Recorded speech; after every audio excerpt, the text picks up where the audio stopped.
and where to find food.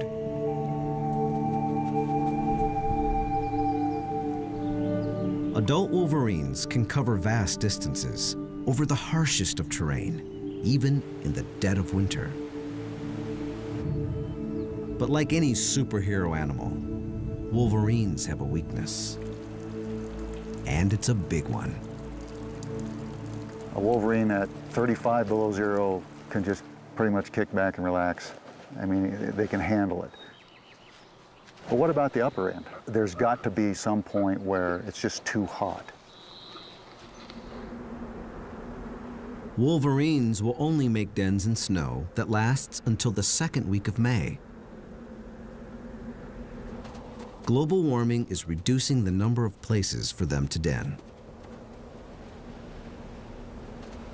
Usually, climate change is a very gradual, long-term thing, and animals can often adjust, unless there's some specific characteristic of the climate that they are directly tied to. And we think that may be the case with the wolverine in its dependence on snow. Unless glaciers, wolverines are able to adapt to a changing climate, populations here may disappear. Other animals face a similar predicament.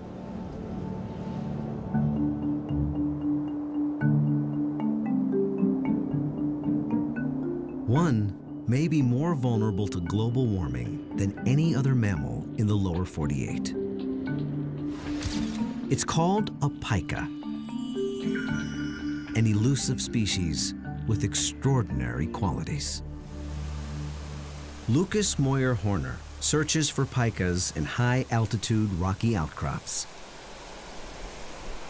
He studies their behavior and tries to get a count.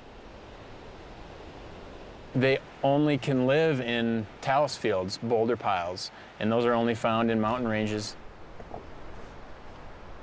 Even if he can't see them, he can count their food caches and note their distinct sound. That's a pika.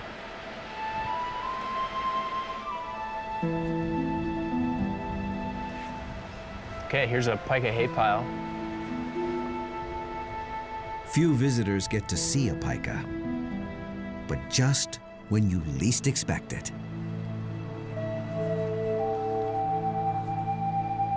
Here's a pika right now. A rare encounter with one of the most uniquely adapted mammals on the planet. And this one isn't shy.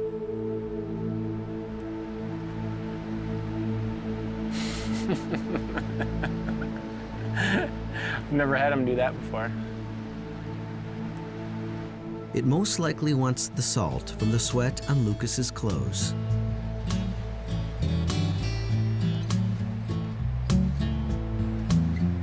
Oh, he actually got through my pants. Congratulations. You chewed a hole through my pants. Pikas are used to getting nutrition from unusual places. They are so adapted to the cold, they don't hibernate, but stay under these rocks beneath up to 20 feet of snow for 8 to 9 months of the year. To survive, they'll even eat their own feces. There's some nutritional value to it, and they'll actually collect the feces of other species too and eat that. Like this is some marmot scat right here. The problem comes when it gets too warm. If they're outside an ambient temperature of about 80 degrees Fahrenheit, they'll die after about half an hour of exposure. I think they're emblematic of the type of animal that is going to have trouble dealing with climate change. And I think we can learn a lot from how they respond. Southern populations will almost certainly disappear as it gets warmer.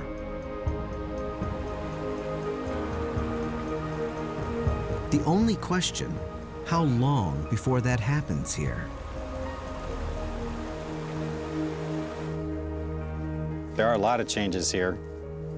Glacier Park's going to look a lot different without snow and ice. Dan reaches a major milestone on his hike to Blackfoot Glacier. He gets his first good look since part of it collapsed 2 years ago.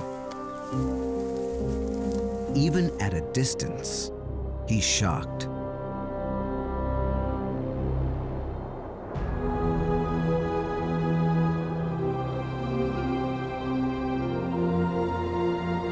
Blackfoot was once the largest glacier in Glacier National Park. Now, from afar, Dan Faegre sees it breaking up. The whole glacier is really coming apart. And now it looks like there's 80, 100 feet of ice is melted. This is quite a bit different than when we last saw it.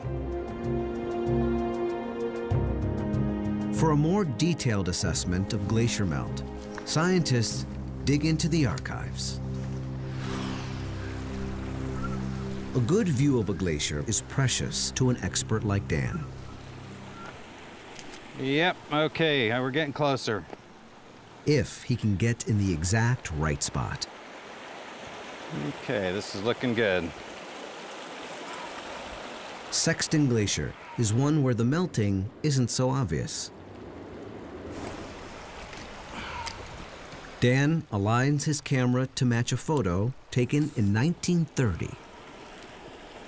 Well, there we can see the glacier as it was. There was an open meadow. There's a guy on a horse there. There's a photographer there. Well, I think this is probably the exact perspective. Subtle differences tell him this glacier is thinning. Elsewhere, old photographs side by side with new shots show extreme changes.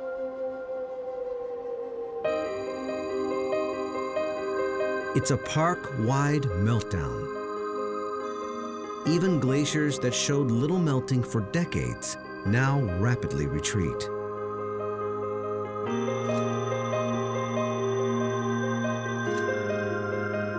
And that's not the only change Dan sees. Notice the species of conifer.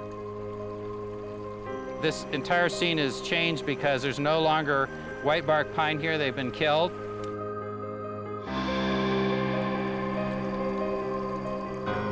You're not only seeing changes in glaciers, but you're seeing changes in the trees in the same photograph.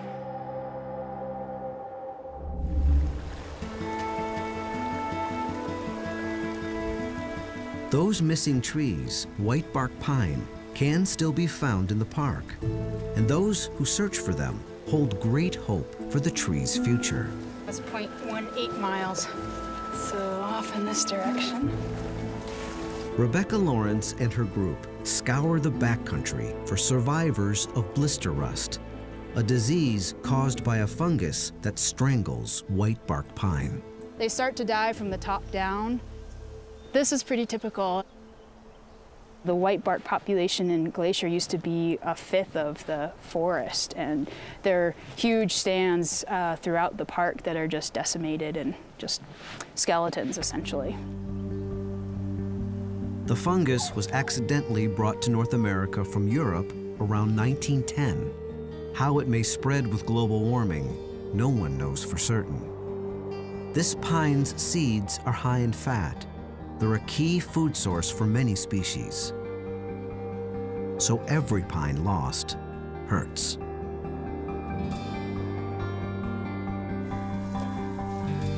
The good news? Every now and then, specialists find a white bark pine that seems to be resistant. I'm so excited. Good. Tight on the rope. Climb away.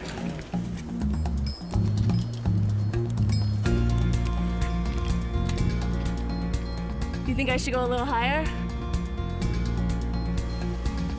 Stacy Jacobson Burgard climbs 30 feet in search of just the right cones.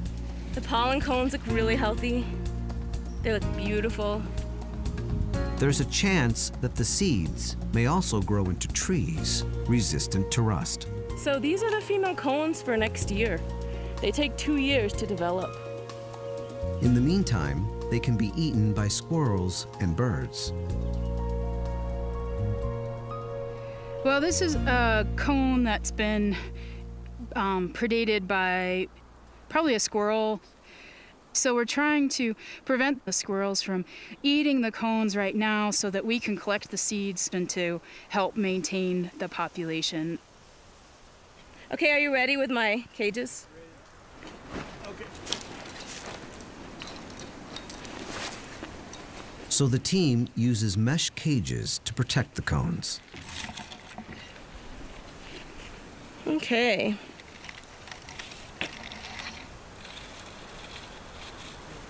I'm going to just check the bottom again. Make sure that I don't have any openings there for critters.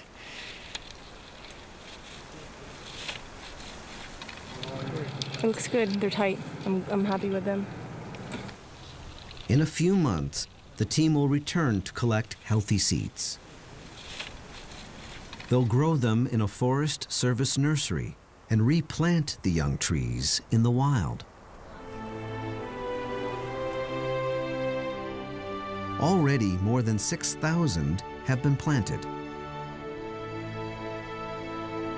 Our last white bark pine planting had 72% survival. It makes me feel like maybe we can help the species stay without slipping over the edge of extinction. Glacier Park managers fight to protect plants and animals threatened by warming.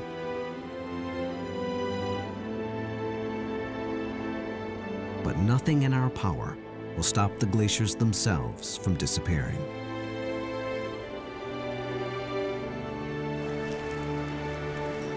It does look steeper than we thought, doesn't it? Dan Faegre and his group hike their last mile to Blackfoot Glacier and the section that collapsed.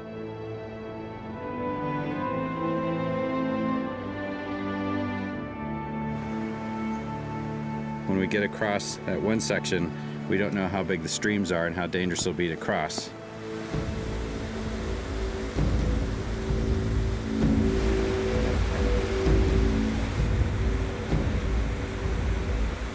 What they find will help estimate how long it will be before all the glaciers are gone for good.